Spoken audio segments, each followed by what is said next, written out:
Hello students, myself Khyati Vyas from JMP English Medium Saraswati Group of Education. Today I am conducting this session for grade 5. Subject is SS. We are starting with semester number 2, chapter number 1, that is heritage, and this is my session number 1 for this chapter. So kids, chapter's name is heritage. Today we are starting with semester 2's first chapter, that is heritage. So first of all, kids, can you all tell me what is the meaning of heritage? Heritage. Okay. The history, tradition and culture of a country that is valued because it has been its part for many years and he has been passed from one generation to the next is called heritage. कोई भी हमारी history हो, मतलब के आपको शायद आपके दादाजी ने, फादर ने अपने जमाने की बातें की होगी, जो वो आप दादाजी ने पापा को की होगी, पापा ने आपको बताई होगी, आप आगे नेक्स्ट जनरेशन को बताओगे, तो ये हिस्ट्री आपको इंफॉर्मेशन है, करेक्ट। उसी तरह कल्चर, हमारा कल्चर भी पास ऑन होता है। जैसे कि दिवाली में, अभी दिवाली गई तो हमने दिवाली में दिए जलाए थे, रंगोली बनाई थी, पटाखे जलाए थे, तो ये क्या है कि ये हमारा कल्चर है, करेक्ट। ये हमारा कल्चर है कि हम ये करते ही हैं। दिवाली में घर को डेकोरेट करते हैं, क्लीनिंग करते हैं सारे के सारे घर को, ये जो है वो कल्चर है हमारा। नवरात्रि में 9 डेज हम लोग गरबा खेलते हैं, ये क्या है, ये हमारा कल्चर है। घर पे भी माता जी के गरबे गाते हैं, ये सारा हमारा कल्चर है जो हमने नहीं बनाया बट एंसेस्टर से पास होके आया है, करेक्ट। ईद होती है तो एक दूसरे को ईद मुबारक आप विश करते हो, करेक्ट। ये क्या है, कल्चर है। क्रिसमस में क्रिसमस ट्री डेकोरेट करते हो, सांता क्लॉज की राह देखते हो कि वो गिफ्ट लेकर आएगा। ये सारे की सारी चीजें जो है वो बहुत पुराने जमाने से continuously one generation to another generation pass हो रही है। तो ये हमारा कल्चर है, ट्रेडिशन है, करेक्ट। हम लोग जिस तरह से लेडीज को देखो कि ये साड़ी पहनती है, तो बहुत सालों से सेम टाइप की साड़ी पहनते ही आई है। ये क्या है, ट्रेडिशन है, कल्चर है हमारा, करेक्ट। ये सारी, फिर नवरात्रि में आप लोग जो ड्रेस पहनते हो वो हमारा ट्रेडिशनल ड्रेस माना जाता है। क्या, ट्रेडिशनल ड्रेस, ये हमारा ट्रेडिशन है। हम लहंगा चोली पहनते हैं, घाघरा चोली, लहंगा चोली वो पहनते हैं। फिर मेंस पहनते हैं, धोती कुर्ता होता है, कभी कभी जुबा होता है, उकेड़ियू चोइनी बोलते हैं, वो पहनते हैं। ये सारा हमारा ट्रेडिशनल वेयर है। तो ये सारी पुराने जमाने से continuously one generation to another generation pass होते आ रहा है। तो ये सारा हमारे हेरिटेज में माने जाते हैं। हेरिटेज मतलब जो पुरानी चीजें हम आज भी फॉलो करते हैं, आज भी प्रिजर्व करते हैं, आज भी उनकी वैल्यू करते हैं, रिस्पेक्ट करते हैं, ये सारे हमारे हेरिटेज है। क्या है, हेरिटेज। शायद आपको पता होगा कि इंडिया में सबसे ज्यादा ये माने जाते हैं। फॉरेन कंट्रीज के पास इतने सारे नहीं है। फॉरेन कंट्रीज में एक जैसा जो सालों से चला रहा है वही है। सबसे ज्यादा कल्चरल हेरिटेज शायद इंडिया के पास है। So now let us start the chapter. आप चैप्टर स्टार्ट करते हैं। There are many things that have passed down to us from earlier generation. Earlier generation मतलब हमारे पूर्वजों से हमारे पास बहुत सारी चीज ट्रांसफर होते आई है। ट्रांसफर का मतलब ये नहीं कि उनके पुराने कपड़े या उनके यूज किए हुए पुराने बर्तन या भगवान जो आपके मंदिर में है वो, सिर्फ वो नहीं, मगर वो लोग जो सोचते थे, वो लोग जो हमें सिखाते थे, ये सारी चीजें भी आगे फॉरवर्ड होते आ गई है हमारे पास, करेक्ट। हमें अगर सिखाया है कि मंदिर जाते हो तो जूते चप्पल निकाल कर अंदर जाना है, तो वो जो पुराने लोग थे उन्होंने नेक्स्ट जनरेशन को पास किया, फिर उन्होंने अपने नेक्स्ट जनरेशन को पास किया। ये सीख जो है, ये टीचिंग्स जो है, ये भी पास ऑन होती है, करेक्ट। सो इस तरह से दीज इंक्लूड, अब इनमें क्या क्या कौन कौन सी चीजें पास होके होके हमारे पास आई है। कल्चर, जो हमारा कल्चर है, किस तरह से हमें प्रे करना है, कैसे बैठना है, किस तरह से खाना खाना है, कौन से टाइप का खाना कब बनता है, शादी वाले खाने अलग होता है, नॉर्मल रूटीन में आप जो खाना खाते हो वो अलग होता है, ट्रेडिशंस जो है वो अलग अलग होते हैं, जो मान्यताएं होती है वो अलग अलग होती है, कपड़े पहनने की स्टाइल अलग अलग होती है, करेक्ट। साड़ी है, वो शादी है तो साड़ी पहनते हैं, कभी कहीं सुना है कि शादी में किसी ने जीन्स पहन लिया, नो, तो ये हमारा ट्रेडिशन है। देन हिस्टोरिकल बिल्डिंग्स, पुराने जमाने के हिस्टोरिकल बिल्डिंग्स जो आज भी हमारे कंट्री में है, ये भी हेरिटेज है।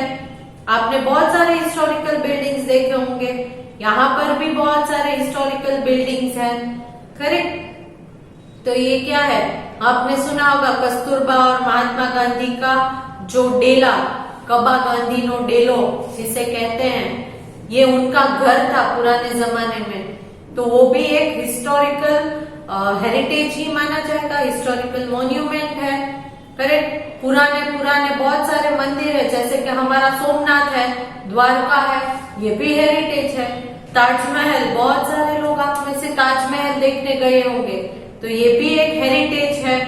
Red fort, then Qutub Minar, ये सारे हमारे हेरिटेज में आते हैं, जो हमारे पुराने राजा महाराजाओं ने अपने पैलेसेस बनाए थे, ये भी हेरिटेज माने जाते हैं। देन कॉइन्स, पुराने कॉइन्स आप में से बहुत सारे बच्चों ने देखे होंगे, शायद कभी आपने नोटिस किया हो तो आपके पेरेंट्स में से किसी न किसी के पास शायद पुराने कॉइन्स अभी भी हो, तो ये क्यों आपने प्रिजर्व करके रखे, ताकि नेक्स्ट जनरेशन को दिखा सके कि देखो पहले के पैसे ऐसे थे, पहले के कॉइन्स ऐसे थे, 5 पैसे 10 पैसे जो आज हमें देखने को भी नहीं मिलते, मगर पुराने जमाने में ये सारे यूज होते थे, 5 पैसे 10 पैसे। अगर आप इंटरेस्टेड हो तो आप अपने पेरेंट्स से पूछ सकते हो, और उनके पास अगर है तो देख भी सकते हो, क्लियर। नेक्स्ट पॉटरी, पुराने जमाने के पॉट्स मतलब मटके, वो भी कभी कभी आपको म्यूजियम में या ऐसे मिल जाएंगे। देन म्यूजिक, पुराने म्यूजिक, पुराने सॉन्ग्स को अगर आप सुनोगे तो क्या होगा, अलग ही फीलिंग आएगी, म्यूजिक अलग होता है, करेक्ट। देन पुराने भजन जो है वो आज भी हम लोग कभी कभी गाते हैं, स्पेशली शादी में, और सब अगर आप देखो तो लेडीज जो गाती है वो बहुत पुराने गाने होते हैं, तो ये म्यूजिक अलग अलग है। हमारा नवरात्रि के टाइम जो गरबा होता है, कितने सारे पुराने गरबा है जो हम लोग गाते हैं, ये पुराना म्यूजिक है। उसके ऊपर जो ढोल के बीट्स होते हैं वो ट्रेडिशनल ढोल के बीट्स भी बहुत अच्छे होते हैं। देन डांसेस, जो हम लोग गरबा खेलते हैं वो तो बहुत सालों पुराना गरबा है, फिर भी हम लोग आज भी उन्हीं स्टेप्स को फॉलो कर रहे हैं, so these are also called our heritage, ये भी हमारे हेरिटेज में आते हैं। देन पेंटिंग्स, पुराने पेंटिंग्स, कभी कभी म्यूजियम्स में किसी अगर आप महल को देखने जाओ तो वहां राजा महाराजाओं के महल में पेंटिंग्स होते थे, ये सारे पेंटिंग्स है, वो हेरिटेज है। स्टोरीज, पुरानी स्टोरीज जो आपको दादी माँ, मम्मी, नानी माँ सुनाती है, तो ये सारी स्टोरीज जो है वो भी हमारी हेरिटेज में आती है।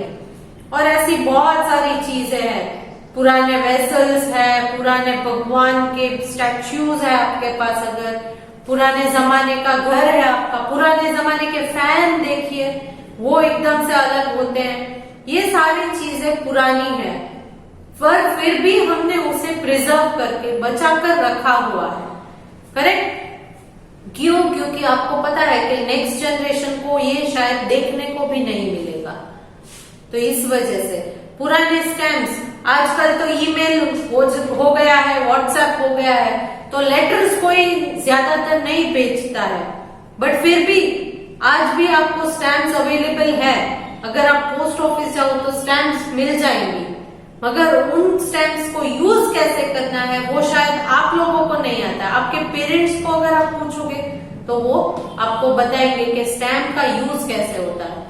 कोई भी लेटर आपको एक जगह से दूसरी जगह अगर भेजना है तो उन स्टैम्प्स को आप पहले एनवेलप पे लगाओ, एड्रेस कहाँ पर लेटर भेजना है वो लिखो, तो ही वो आगे लेटर जाएगा। बिना स्टैम्प के कोई लेटर आगे जाएगा नहीं, करेक्ट। क्योंकि आप पोस्ट ऑफिस को जो लेटर आपको भेजना है उसे भेजने के लिए कुछ पैसे पे करते हो। अब वो जो आप पैसे पे करते हो लेटर भेजने के लिए, उस अमाउंट की स्टैम्प्स को वो लेकर एनवेलप पे लगा देते हैं, ताकि आगे पोस्ट ऑफिस वालों को ये पता चले कि भाई इस आदमी ने इतने पैसे ऑलरेडी पे कर दिए हैं, तभी वो आपके प्रोसेस को आगे बढ़ाएगा, आपके लेटर को आगे पोस्ट करेगा। क्लियर? तो ये सारी पुरानी चीजें हैं। All this belong to our ancestors and it is known as our heritage. ये सारी चीजें जो मैंने अभी आपको बोली, जिसमें culture, tradition, historical buildings, coins, pottery, music, dance, painting, stories, ये सारी चीजें जो हमने बोली, ये सारे हमारे एंसेस्टर्स से हमें मिली है और इसे हम कहेंगे हेरिटेज। क्या कहेंगे? हेरिटेज। मीनिंग में भी आपको दिया गया है, heritage the history, tradition and culture of a country that is valued because it has been passed for many years and has been passed from one generation to the another. एक generation से अलग next generation को ये pass on होता ही रहता है। Ancestors are people who lived before us and from whom we have descended. Ancestors मतलब कौन? Ancestor मतलब हमारे पूर्वज जो हमसे पहले रहते थे। आपके दादा है, दादा के फादर, उनके फादर, ये सारे आपके एंसेस्टर्स हैं, क्योंकि वो आप ही को बिलोंग करते हैं, बट आपकी जनरेशन से पहले वाले जनरेशन में। तो इन लोगों को हम कहेंगे एंसेस्टर्स। तो ये हेरिटेज जो है, कल्चरल हेरिटेज, ट्रेडिशनल हेरिटेज, ये जो है वो आपको आपके एंसेस्टर्स से ही मिलेंगी। कभी कभी आप जिस घर में रहते हो वो भी आपका एंसेस्ट्रल हेरिटेज हो सकता है कि भाई मेरे दादाजी ने बनाया था, फिर उस मकान में मेरे फादर रहते थे, अब उस मकान में मैं रह रहा हूं, तो ये आपका हेरिटेज है, करेक्ट, क्योंकि ये आपके एंसेस्टर से पास ऑन होके आपके पास आया है। Now next, types of heritage और काइंड्स ऑफ हेरिटेज। इसमें टू है, natural heritage and cultural heritage. सबसे पहले ले लेते हैं, we have two types of heritage, natural heritage and cultural heritage. सबसे पहले लेते हैं natural heritage. The forest, animal, birds, rivers, mountains, valleys, deserts, minerals and other natural features of our country are our natural heritage. हमारे country के natural heritages कौन से हैं? Natural, जैसे ही आप वर्ड नेचुरल सुनते हो तो आपके दिमाग में आ जाता है कि ये नेचुरली है, इसमें हमने कुछ भी नहीं किया है, मैन मेड नहीं है, तो उन चीजों को नेचुरल हेरिटेज कहेंगे।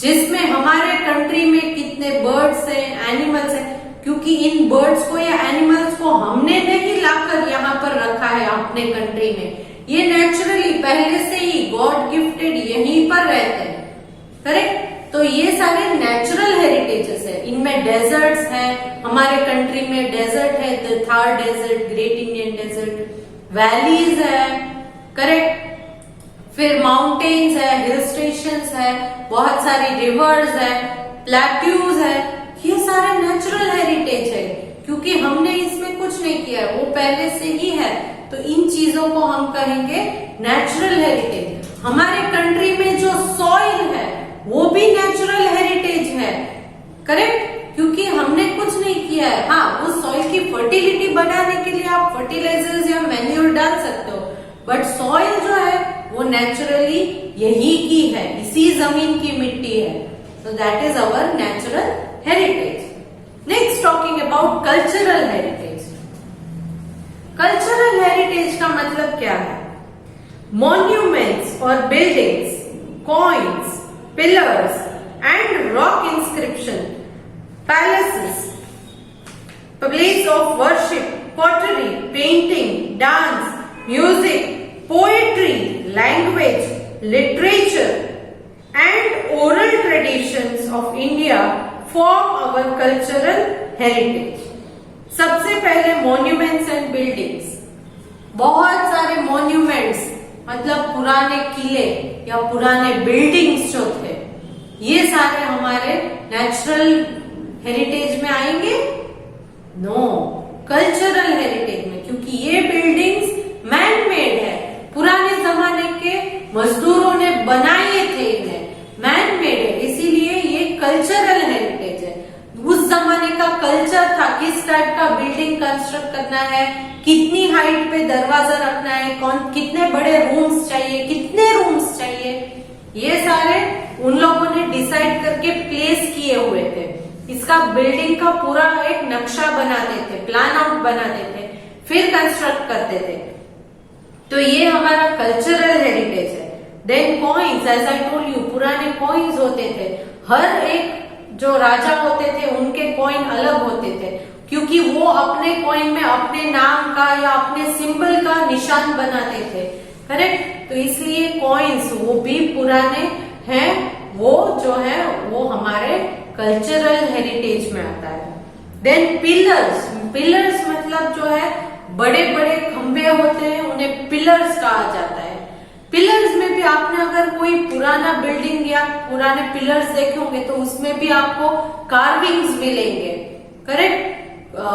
पत्थर को कुतर के बनाए हुए चीजें, जिसमें बहुत सारे अच्छे अच्छे पोजेस हैं, फिर एनिमल्स के कभी कभी कार्विंग्स होते हैं, भगवान के कार्विंग्स होते हैं। आज भी आप अगर किसी मंदिरों को देखो तो वहां के पिलर्स में कार्विंग्स होते हैं, करेक्ट।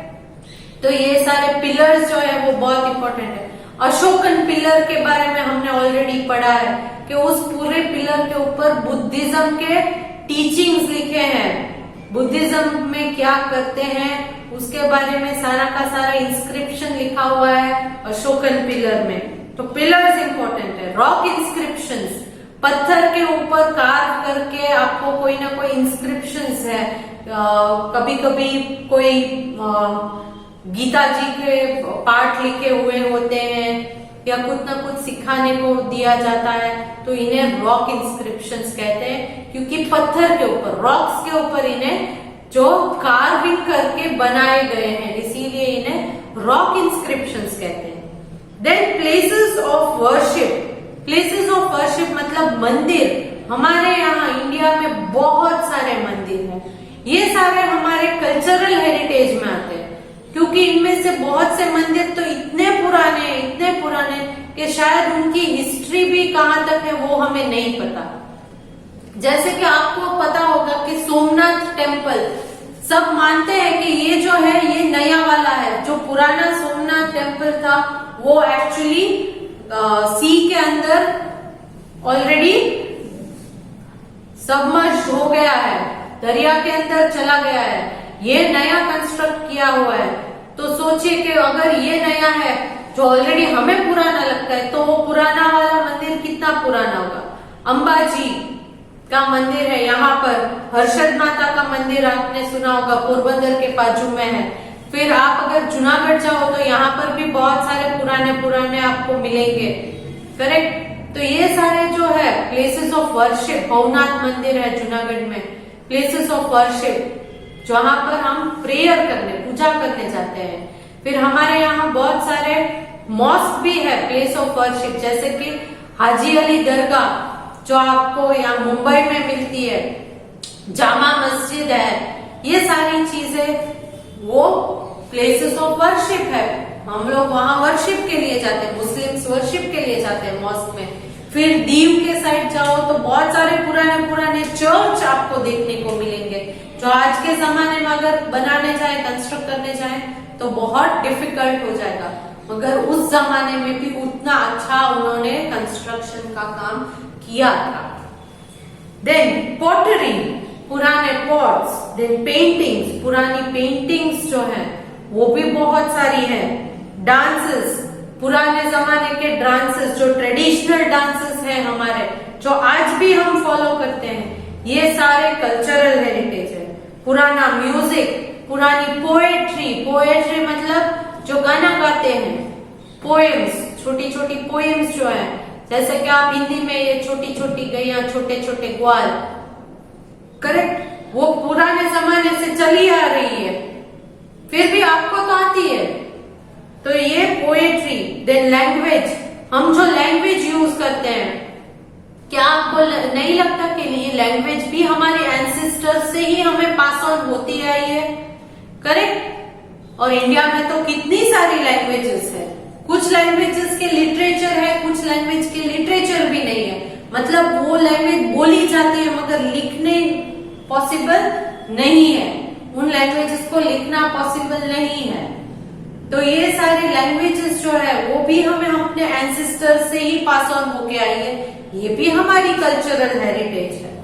देन लिटरेचर, पुरानी बुक्स, पुराने साहित्य जो आपको लाइब्रेरी में मिलेंगे, पुरानी कथाएं हैं, तो ये सारे जो है आपने देखा होगा, रामायण, महाभारत, भगवत गीता, ये सारे पुराने जमाने के बुक्स हैं जो आज भी लोग पढ़ते आ रहे हैं, और शायद नेक्स्ट आगे के जनरेशन को भी हम ये पास ऑन करेंगे। तो ये पुराना लिटरेचर, ये भी कल्चरल हेरिटेज में आता है। And oral tradition of India, oral tradition of India मतलब बातचीत करने का जो हमारा ट्रेडिशन है इंडिया में, ये सारी चीजें जो है वो कल्चरल हेरिटेज मानी जाती है। क्या मानी जाती है? Cultural heritage. तो हेरिटेज में दो टाइप्स है, natural heritage and cultural heritage. Okay, so now next session में मैं आर्किटेक्चर के बारे में पढ़ाऊंगी। आर्किटेक्चर, तो आर्किटेक्चर मतलब क्या है? मैंने ये बोला कि पुराने जो बिल्डिंग्स है उनमें कार्विंग्स है, उनके प्लानिंग बहुत अच्छी तरह से किए गए थे, उनके लेआउट्स होते थे, करेक्ट? तो ये सारी चीजें आर्किटेक्चर में आती है। यहाँ पर इंडिया में बहुत सारे अच्छे अच्छे बिल्डिंग्स है। अगर आप लोग उदयपुर गए हो तो वहां का सिटी पैलेस देखा होगा। आज के जमाने में भी इस तरह का एकदम थरो थिंकिंग से कोई पैलेस बनाना है, बिल्डिंग बनाना है, तो हमें डिफिकल्टी फेस करनी पड़ती है, बहुत डिफिकल्ट हो जाता है। मगर उस जमाने में उन लोगों ने उस तरह का बिल्डिंग कंस्ट्रक्ट भी किया था और वहां पर एक्चुअल में लोग रहते भी थे। अगर आप उस पैलेस में जाओ तो कभी कभी कंफ्यूज हो जाओगे कि एक्चुअली किस फ्लोर पर खड़े हो, ग्राउंड फ्लोर पर खड़े हो, फर्स्ट फ्लोर पर है या सेकेंड फ्लोर पर। आप में से बहुत बच्चों ने ऑलरेडी उस पैलेस को, सिटी पैलेस को देखा ही होगा, करेक्ट? कभी कभी एक रूम में 3-4 दरवाजे होते हैं, अब किस दरवाजे से निकल के कहाँ पहुंचते हैं कंफ्यूज हो जाते हो। फिर घूमने जाते हो तो मम्मा डैडी आपको बोलते हैं कि हाथ पकड़ के रखना, क्योंकि अगर खो गए तो वो इतने बड़े बड़े मॉन्यूमेंट्स या पैलेसेस होते हैं कि ढूंढना मुश्किल हो जाता है, फिर आप खो जाते हो। तो ये सारे आर्किटेक्चर पॉइंट ऑफ व्यू से बताया गया है। तो हम आगे के सेशन में आर्किटेक्चर, जिसमें अलग अलग जो इंडिया में देखने लायक जगह है, तो उसके बारे में पढ़ेंगे। इंडिया में बहुत सारी देखने लायक जगह है, जैसे यहाँ पर आपकी बुक में दिया गया है Shalimar Bagh, Nishat Bagh, then red fort, Qutub Minar, then they have given Taj Mahal, Akbar stone, Mandu fort, Gwalior fort, Shivneri fort, ये सारी चीजें हैं। देन मीनाक्षी टेम्पल मदुरई में है। देन टेम्पल के ऊपर गोपुरम्स होते हैं, सन टेम्पल, सांची स्तूपा, तोरण, then Ajanta caves, Ellora caves, ये सारे अलग अलग हमारे आर्किटेक्चर्स में आते हैं। तो ये जो है, इन सारे अलग अलग प्लेसेस के बारे में हम नेक्स्ट सेशन में इसकी एक छोटी सी जर्नी लेंगे। जितने हो सके उतने फोटोज में आपको दिखाने की कोशिश करूंगी, ताकि आपको पता चल सके कि हमारा आर्किटेक्चरल जो है वो हेरिटेज इतना पुराना है और इतना माइंड ब्लोइंग है कि आप खुश हो जाओगे। Clear? So now I am going to end this session. तो आज के सेशन में हमने पढ़ा कि हेरिटेज क्या है। Heritage is the history, tradition and culture of a country that is valued because it has been part for many years and has been passed from one generation to the next. तो heritage का मतलब है history, culture, tradition जो हमारे country के अंदर है, जो हमें प्रीवियस जनरेशन से नेक्स्ट जनरेशन को पास होते होते आया है और जो बहुत सालों से हम इसे फॉलो कर रहे हैं। नेक्स्ट, इन हेरिटेजेस में कौन कौन सी चीजें आती है? It includes culture, tradition, historical buildings, coins, pottery, music, dance, painting, stories and so on. So ये सारी चीजें जो है वो हेरिटेज मानी जाती है। ये हमारे एंसेस्टर्स मतलब पूर्वजों से हमें मिलती है। Then हेरिटेज में two types of heritage, natural heritage, cultural heritage. Natural heritage, तो नेचुरल हेरिटेज में क्या आता है? Forest, animals, birds, rivers, mountains, deserts, valleys, minerals and other natural features of our country. ये सारी नेचुरल चीजें जो हैं, जो हमारी कंट्री की है, ये हमारे नेचुरल हेरिटेज में आती है। They make up our natural heritage, जो नेचर से हमें मिली है। हमने इन्हें प्लेस नहीं किया है, नेचर से नेचुरली हमें गॉड गिफ्टेड मिली है। दूसरा है कल्चरल हेरिटेज। कल्चरल हेरिटेज में मैंने आपको क्या बताया? मॉन्यूमेंट्स और buildings, coins, pillars and rock inscriptions, places of worship, pottery, paintings, dance, music, poetry, language, literature and oral traditions of India form our cultural heritage. तो ये था आज का हमारा session. Now along with this video, I am sending a PDF which is worksheet and fill in the blanks based। In blanks को आप text book में से देखकर इनके आंसर्स लिख सकते हो। It is very small because we have covered only the introduction part of this chapter. ये वर्कशीट बहुत छोटी है क्योंकि हमने सिर्फ इंट्रोडक्शन पार्ट ही कवर किया है इस चैप्टर का। तो इसके आंसर्स आपको बुक में से ही मिल जाएंगे, नहीं तो आप वीडियो को एक बार रिवाइंड करके फिर से देख लीजिए, आंसर्स मिल जाएंगे। किड्स, ये चैप्टर बहुत ही ज्यादा इंटरेस्टिंग है। सो आई होप कि आप बहुत एंथुजियाज्म से इस चैप्टर को अच्छी तरह से इस वीडियो को देखोगे और लाइक करोगे। Clear? So I end this session here. Bye for now.